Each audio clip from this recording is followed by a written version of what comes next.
Back to FreightWaves now on this Tuesday morning. We're welcoming Alan Adler, our Detroit bureau chief, and the man with the finger on all things, Nikola, to talk about the next saga of them just not being able to increase their shares.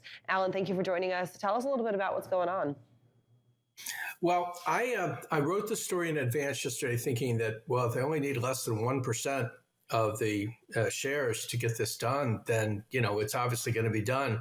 I was surprised a little after 5 yesterday when, in fact, they're still short. And let me back up a little bit and explain what's going on.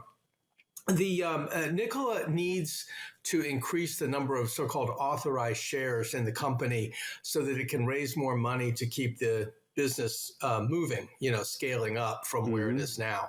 And they have to ask the shareholders to vote in favor of this. And unlike a normal thing like electing a board member, they need 50% of all outstanding shares plus one voted in favor of this. So you're talking something north of 220 million shares. They've got about 205 million, more than that actually, voted in favor of it right now. They still need 1.6 million shares. It seems like a lot, but in a scale like this, it's really not. But they're getting to the point now where most of the people that care have voted.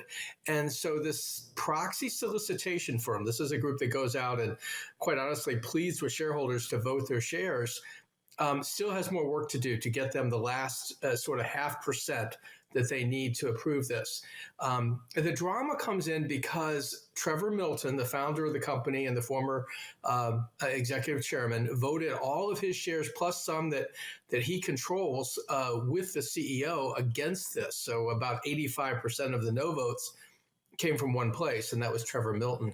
As we've talked about here before, these two are not getting along at all, and are, Trevor's doing what he can as he awaits a criminal trial on fraud charges, really to make things tough on Nikola. And, by voting against this, they've now had to adjourn their annual meeting, which is a virtual meeting. It's not an in-person meeting.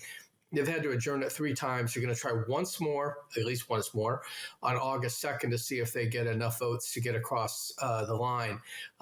Indications are they will this time, simply because they picked up about 5 million votes in the last 2 weeks after the second adjournment. And then yesterday they said we still need a 1.6 million. So hopefully in 2 weeks they can do that. But they're really having to beat the bushes, guys, to get these now, because they're, some of them may have been sold by individual shareholders that don't own them anymore, and that kind of thing. So almost daily pleadings with shareholders to vote their shares, I guess, will continue. So, there's so many questions to ask here, but my first one is just an obvious basic question. Do they just, once you voted, are you in, or do they have to re-vote every time they re-adjourn? Or when they come back? Michael, it's a good question. It's a cumulative vote. They're counting everything they've got in the bag. Over 200 million. I don't have the exact number, but basically they've been counting everything they could get. Obviously, Trevor's vote back on the 1st of June, left them about 8% shy or something like that. So they've been literally having to sort of whack these out one at a time, practically. Get after smaller shareholders because most of your bigger organizations, probably voted it. So this is a classic proxy fight where you have one shareholder who is, against something, but he has a big enough stake to really make noise. Ultimately, I think they'll get there. I don't think there's any question about that now. But it's costing them a lot of money. Nikola won't talk about how much they're having to spend to do this. But Jay Keston, who's a professor of law at Florida State University, told me these are about $1.5 million for a company to do a proxy fight. Might be a little less for Nikola. But the fact that they're having to do this is one more distraction as they're trying to get their business up and running.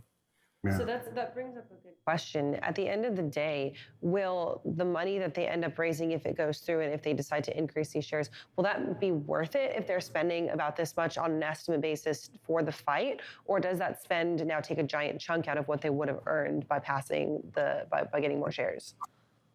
No, it's a relatively small expense, Kaylee. Last time we looked, and let's just call it $1 billion.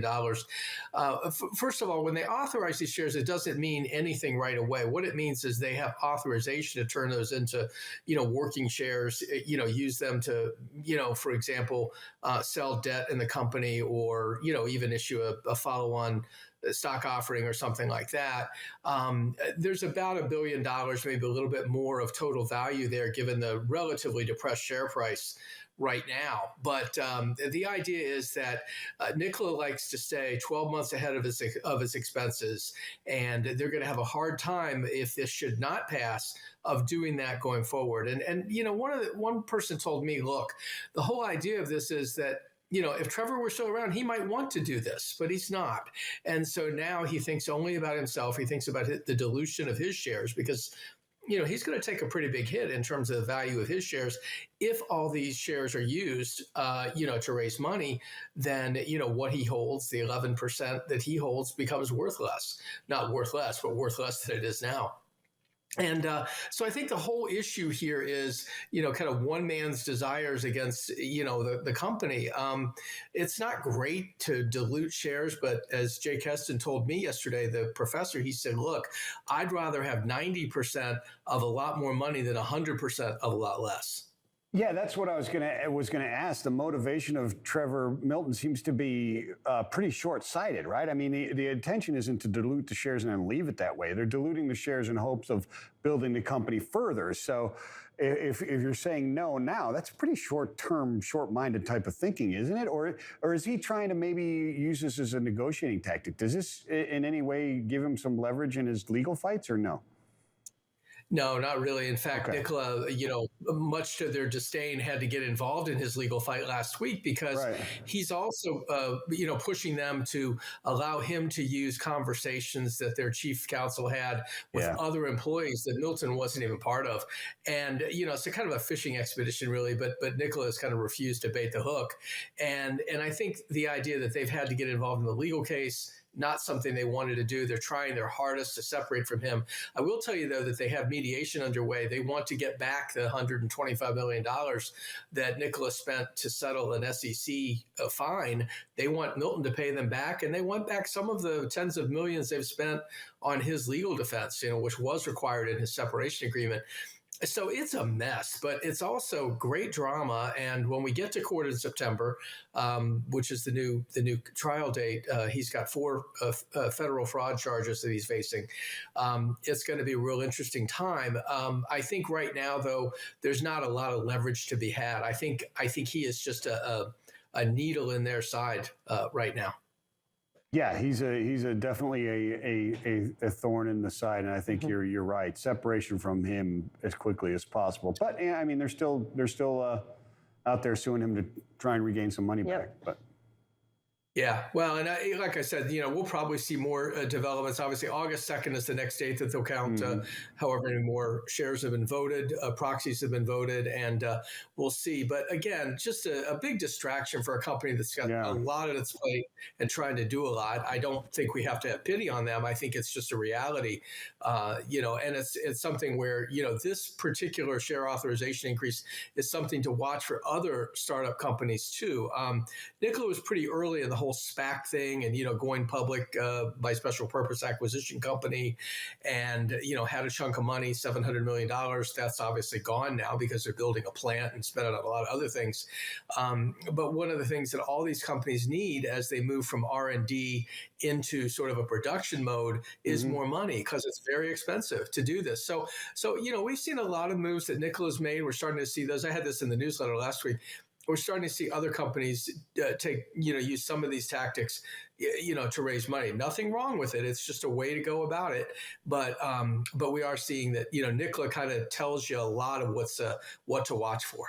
Yeah, very interesting stuff. Thank you so much, Alan. It's great to see you, my friend. You have a wonderful rest of your day. Check out Alan's stuff. Check it out on freightways.com and americanshipper.com. But Alan, you have a great rest of your day. Right now, I'm going to toss it over to Kaylee Nixon, another look at our weather.